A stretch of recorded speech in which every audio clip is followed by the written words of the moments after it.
இப்போ நம்மளோட வடை ரெடி ஆயிடுச்சு மக்களே. ஈவினிங் ஸ்நாக்ஸ் பார்க்க போகிறோம். ரேஷனில் வாங்கின பருப்பை வச்சு தான் நம்ம வடை செய்ய போகிறோம். பருப்பு ஊற வச்சு எடுத்து வச்சுருக்கேன். அதுக்கான எல்லா பொருளும் நான் இதில் எடுத்து வச்சுருக்கேன். வாங்க பார்க்கலாம். இப்போ நம்ம எடுத்து வச்சுருக்க பொருள் சேர்த்து அரைச்சி எடுத்துகிட்டு வந்துடலாம். கொஞ்சம் சோம்பு, பெருங்காயத்தூள், உப்பு, வரமிளகாய், ஒரு துண்டு இஞ்சி, இதெல்லாம் இப்போ நம்ம அரைச்சி எடுத்துகிட்டு வந்துடலாம். இப்போ நம்ம பருப்பை நல்லா அரைச்சி எடுத்துகிட்டு வந்தாச்சு. வெங்காயம், கொத்தமல்லி எல்லாம், பச்சை மிளகாய், கொஞ்சம் சீரகம் போட்டு நல்லா பிசைஞ்சு இப்போ உருண்டை பிடிச்சி வடைக்கு போட்டுடலாம் மக்களே. எண்ணெய் நல்லா காஞ்சி வந்துடுச்சு.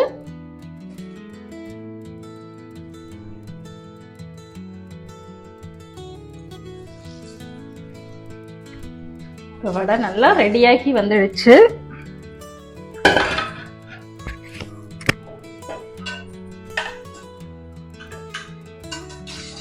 சூப்பரா இருக்கு மக்களே, கண்டிப்பா ட்ரை பண்ணி பாருங்க.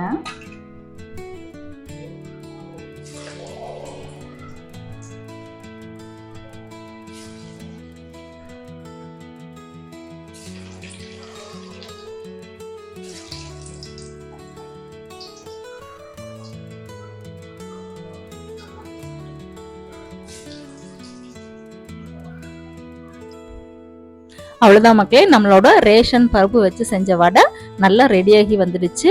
சூப்பராக இருக்குது, கலரும் நல்லா இருக்குது, கிறிஸ்பியாகவும் இருக்குது. கண்டிப்பாக ட்ரை பண்ணி பாருங்கள். இந்த வீடியோ பிடிச்சிருந்தா லைக் பண்ணுங்கள், ஷேர் பண்ணுங்கள். மறக்காமல் சேனலுக்கு சப்ஸ்கிரைப் பண்ணிட்டு போங்க. தேங்க்யூ.